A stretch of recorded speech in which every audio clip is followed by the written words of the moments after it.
Assalamualaikum warahmatullahi wabarakatuh. Kami dari kelompok 6 ingin membahas tentang struktur dan kontrol serta kepemimpinan strategis perusahaan startup. Baik, saya sendiri adalah Melana Anggiriswan NIM 189 dan anggota lainnya yaitu Dinda Puspasari dengan NIM 176. Kemudian ada Kusnul Hotimatul Lailia yaitu dengan NIM 177, kemudian Fitriani Wardatul Janah 188. Kemudian ada lagi Friska Putri Widiasti 198 dan terakhir Zaifin 203. Bahasanya langsung struktur organisasi perusahaan startup yaitu peran dan tanggung jawab masing-masing anggota inti struktur organisasi perusahaan yaitu satu, CEO atau Chief Executive Officer. CEO bertindak sebagai pemimpin dan perwakilan perusahaan sebagai pemimpin. Peran CEO bisa dikatakan sebagai posisi yang paling penting. Kualitas seorang CEO bisa menentukan masa depan perusahaan yang dipimpinnya, bukan hanya dari segi internal. Kemudian ada CTO atau Chief Technology Officer. Chief Technology Officer yang bertanggung jawab atas produk. Posisi ini belum perlu diisi saat masa awal pembentukan perusahaan atau startup. Di masa-masa awal perusahaan bisa menyediakan posisi manajer produk.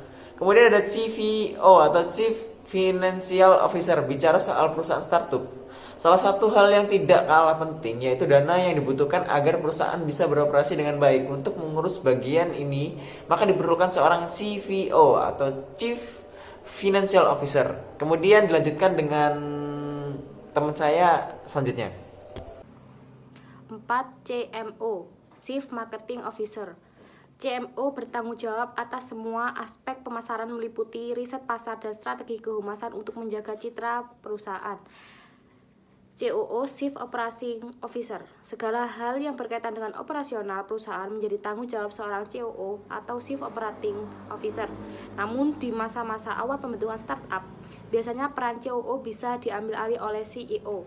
Ketika perusahaan startup sudah semakin besar dan berkembang, barulah disarankan untuk merekrut seorang COO.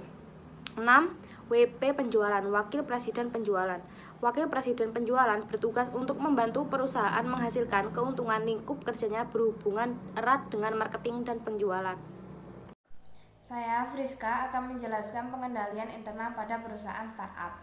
Yang pertama, lingkungan pengendalian. Lingkungan pengendalian internal terdiri dari tindakan, kebijakan, prosedur, menggambarkan keseluruhan sikap manajemen, direksi, dan pemilik dari suatu entitas atas pengendalian internal dan pentingnya pengendalian internal tersebut terhadap entitas. Yang kedua, penilaian resiko. Menilai resiko merupakan komponen kedua dari pengendalian internal. Penilaian resiko merupakan kegiatan yang dilakukan oleh manajemen dalam mengidentifikasi dan menganalisis resiko yang menghambat perusahaan dalam mencapai tujuan. Yang ketiga, aktivitas pengendalian. Dalam Committee of Sponsoring Organization terdapat 3 prinsip yang berkaitan dengan aktivitas pengendalian. Antara lain, yang pertama mengembangkan aktivitas pengendalian, kedua mengembangkan kontrol umum atas teknologi, yang ketiga merinci ke dalam kebijakan dan prosedur. Sekian. Yang keempat, informasi dan komunikasi. Terdapat 3 prinsip dalam COSO 2013 dalam penerapan pengendalian internal untuk mendukung informasi dan komunikasi lebih baik. Yang kelima, pengawasan. Terdapat 2 prinsip dalam penerapan pengendalian internal yang mendukung komponen pengawasan monitoring lebih baik, yaitu A. Organisasi memilih, mengembangkan, dan melakukan evaluasi berkelanjutan dan terpisah untuk memastikan apakah komponen pengendalian internal berfungsi dengan baik. B. Organisasi mengevaluasi dan berkomunikasi kekurangan. Baik, selanjutnya akan dijelaskan oleh teman saya. Selanjutnya, kepemimpinan strategis perusahaan startup. Yang pertama, lebih mementingkan ide baru untuk peningkatan pelayanan ke konsumen daripada sibuk berkompetisi. Ada hal yang lebih luas dan bisa ditangkap dari konsumen. Menurut dia, inspirasi dari konsumen perlu disusun berdasarkan tingkat kepentingannya. Cocok atau tidaknya dengan kebutuhan pasar, lalu bagaimana kemampuan perusahaan untuk mengeksekusinya. 2. Visi bagus, tapi hasil lebih penting. Untuk mencapai hasil yang diinginkan, yakni dengan fokus pada angka, mulai dari beberapa banyak titik distribusi untuk pemasaran produk, butuh dana berapa untuk merancang dan mendistribusikan produk baru, dan seberapa besar skala bisnis yang dibutuhkan untuk mencapai seluruh hal tersebut. Baik, di sini saya akan melanjutkan. Yang ketiga yaitu low tech, mungkin baik daripada high tech.